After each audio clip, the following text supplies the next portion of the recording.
खलाइगाव दखरा बाथौ महासभाया बाथौ थानसालियाव बिफां फुलि गायनाय हाबाफारि खुंदों।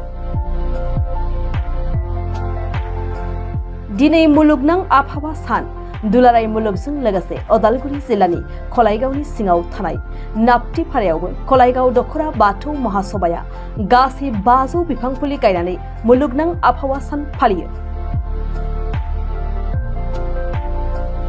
मख'नो गोनांदि मुलुगनां आबहावा सानजों लोब्बा लाखिनानै 22 गामिनि रायजो राजाफ्रा गुबुन गुबुन रोखोमनि बेसेन गोसा बिफां फुलिखौ गाव गावनि न'निफ्राय लाबोनानै बाथौ थानसालियाव आबहावा गुबुंले फोजोबस्रांनो समायखिरा लायो।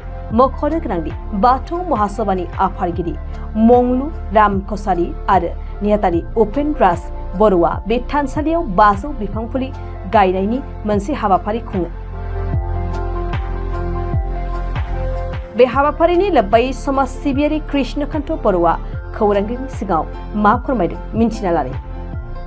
আজি বিশ্ব পৰিৱেশ দিৱস গোটেই বিশ্ববাসীলৈ আমাৰ সাঞ্জা কলাগাঁও বিয়াব বাথৌ গঠমৰ তৰফৰ পৰা শুভেচ্ছা জনালোঁ।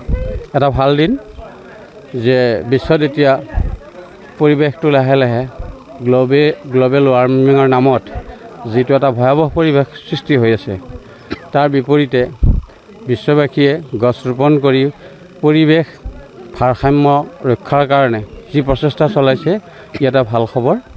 আমিও বিশ্বত এটা ভাল পৰিৱেশ ভাল বাতাবৰণ প্ৰাকৃতিকভাৱে সৃষ্টি কৰিবৰ বাবে এই সাঞ্জা কলাইগাঁও বিয়া বাথৌ গঠমে প্ৰচেষ্টা লৈছোঁ।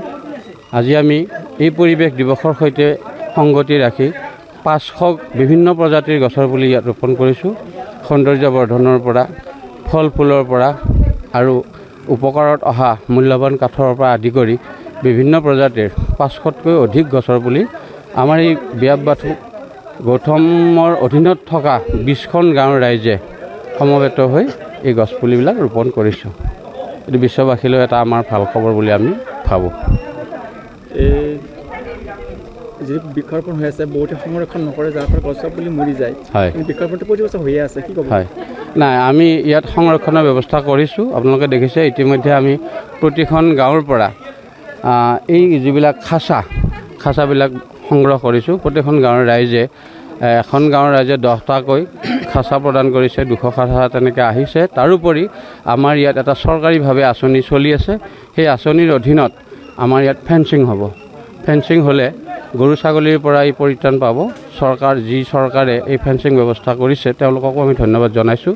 যিসকলে এই কামটো কৰিছে তেওঁলোককো ধন্যবাদ জনাইছোঁ। আৰু আমাৰ এই পৰিৱেশটো ৰক্ষা কৰাৰ কাৰণে সংৰক্ষণৰ কাৰণে আমাৰ ইয়াৰ বাথৌ গঠমৰ লগত জড়িত হৈ থকা সভাপতি সম্পাদক আৰু যিসকল সদস্য তেখেতসকলে অহৰহ প্ৰচেষ্টা চলাই থাকিব।